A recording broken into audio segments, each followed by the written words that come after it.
What's up, shit? Sirius here. Now, Sony, I guess you could say had a modest, pretty good year of 2025. So here is my official top 10 favorite Sony movies of 2025. Whether it's Sony Animation, Sony Classics, etc., Sony Pictures, and stuff. So here's my list. All right, number 10 is Paddington in Peru. I really enjoyed Paddington in Peru. I found it to be pretty charming, adorable and all. Again, is it as good as Paddington 2?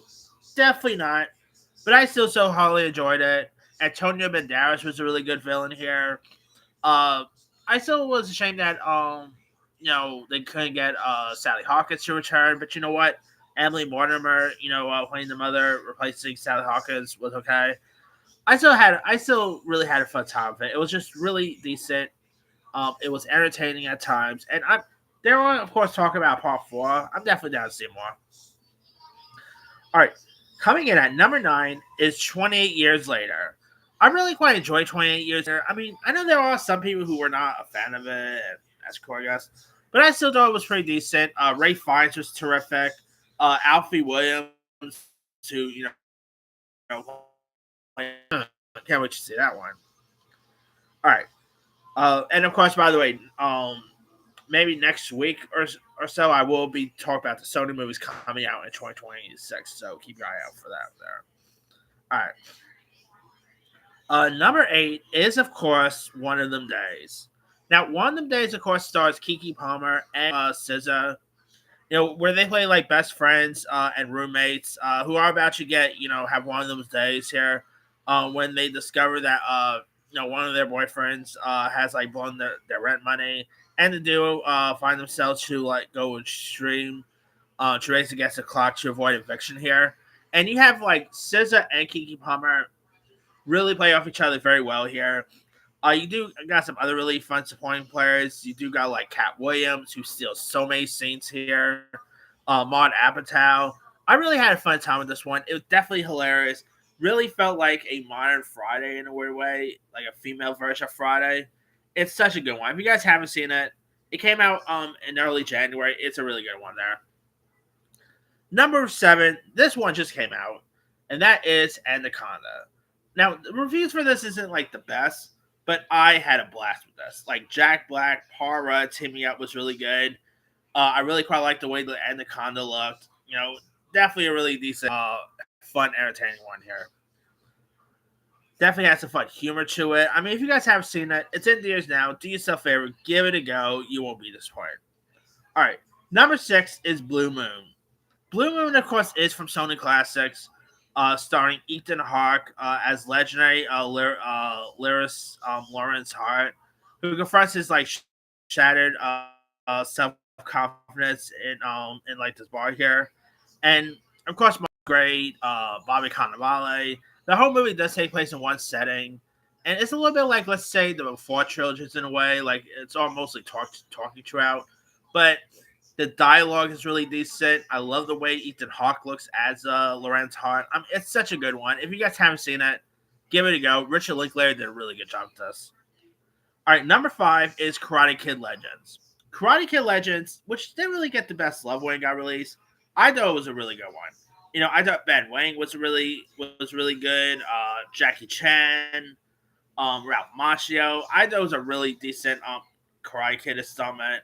Definitely was endearing at times. I love the fight sequences. Not as good as Cobra Kai, obviously, but the fight sequences was pretty decent. I thought it was really good, and it's such a shame how no one went to go see it. So who knows if we're ever going to get more Karate Kids in the future, but we'll see. All right, number four is Ojai. Now, Ojai, of course, stars Molly Gordon from The Bear fame and Logan Lerman, and it's a very interesting rom-com about this couple's first weekend away as a couple, played by Gordon and Lerman, and of course, like Logan Lerman's character Isaac mentions he didn't know they were like a couple when they like were together and stuff, and so like Vince said she's met the perfect guy.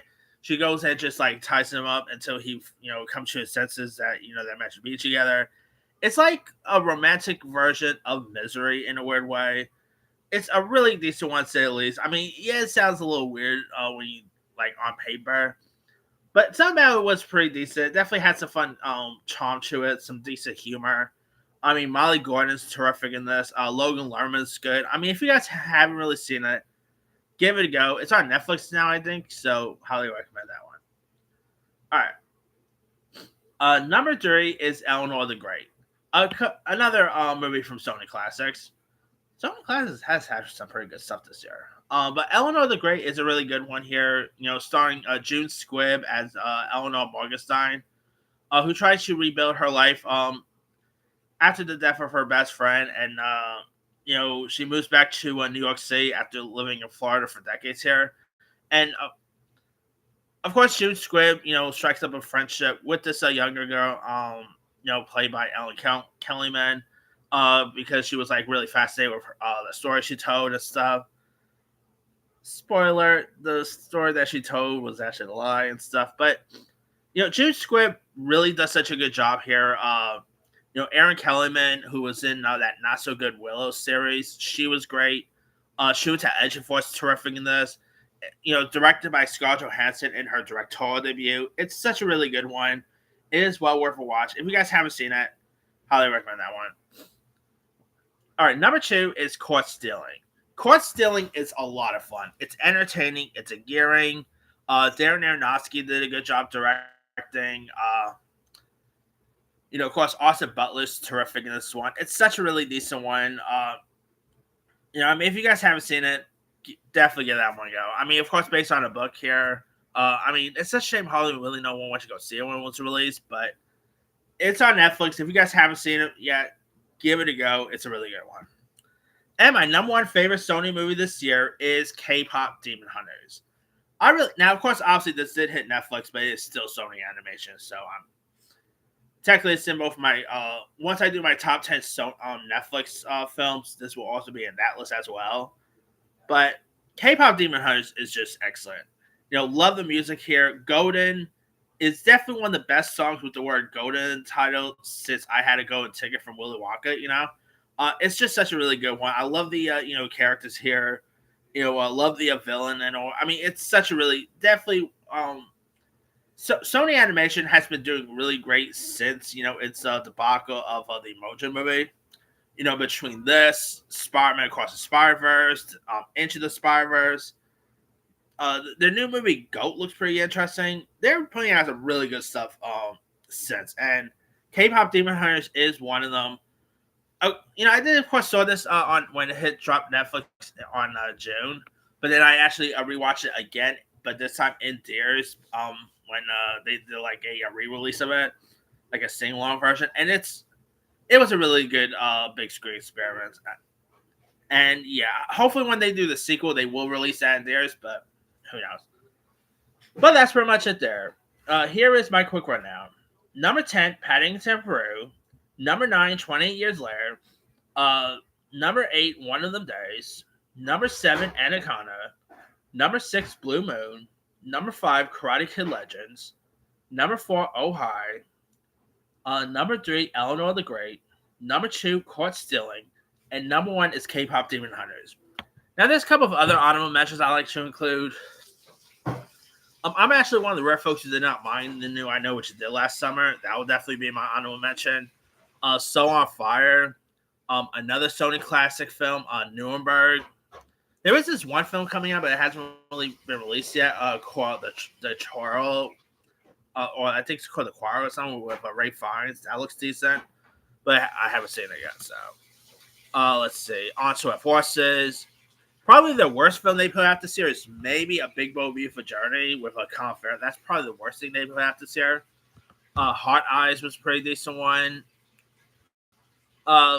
East of War is another good one. I mean, they did put out some good stuff this year. But let me let you guys. What were some of your favorite Sony movies of the year? Drop comments below. Don't forget to like, subscribe, hit that bell for notification. This is Timmy signing off.